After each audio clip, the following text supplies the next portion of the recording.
Hello everyone, কেমন আছো তোমরা সবাই? আমি পূজা। আজকে চলে এসেছি আবার অনেক দিন পরে একটা নতুন ভিডিও নিয়ে। আর ও জানতোই না আমি ওর ভিডিও করছি। তো আমাদের শপিং ডান, আর আমরা দুজনে কোথায় চললাম চলো তোমাদের সাথে শেয়ার করি। তোমরা জাস্ট একবার দেখো এই জায়গাটার প্রত্যেকটা কোণা কত সুন্দর করে সাজানো গোছানো, বাঙালিয়ানাতে একদম ভরপুর। আমরা যে টেবিলটা বুক করেছিলাম সেটা ওরা আগে থেকে খুব সুন্দর করে ডেকোরেশন করে রেখেছিল। আর এবারে আমাদের সমস্ত রিচুয়ালস ঠিক এই জায়গাতে স্টার্ট হবে। দেখা যাক এবার ঠিক কি কি হয়। আমাদের দাদা দীপবেন্দু, তার আইবুড়ো ভাত, ঠিক আছে, বউ আছে, মানে পরে দেখতে পাবে, একটু পরে দেখতে পাবেন সেটা। দাদা কি সুন্দর লাগছে। এখানে ও দাদার বউকে দিয়ে দিচ্ছিল একটা ছোট্ট গিফট আমাদের তরফ থেকে।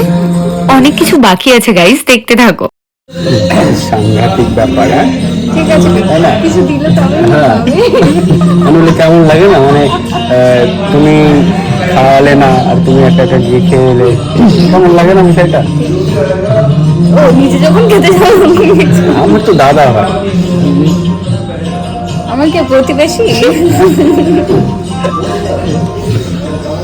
চলো আমরা বাকি রিচুয়ালস গুলো করি, তারপর দেখাবো।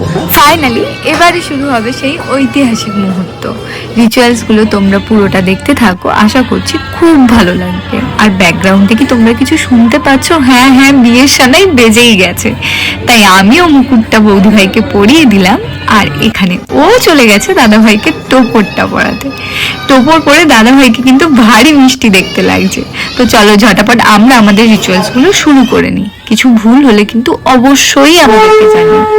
সত্যি কথা বলতে আমরা দুজনে ভেতর ভেতর এতটা খুশি হয়েছিলাম যে তোমাদেরকে ভাষায় বোঝাতে পারবো না।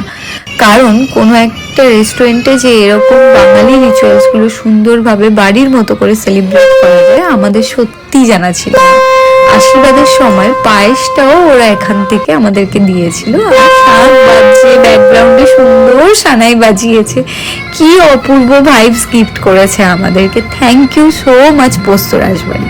আমাদের মেনুতে কি কি ছিল তোমরাই শুনে নাও। চালের ভাত, বাসন্তী পোলাও, ফিশ ফ্রাই, আলু ভাজা, ডাল, আলু পোস্ত, ফিশ ফ্রাই, 5 রকম ভাজা, মাছের মাথা, চিকেন কষা, চাটনি, মিষ্টি, পায়েস, পাপড়।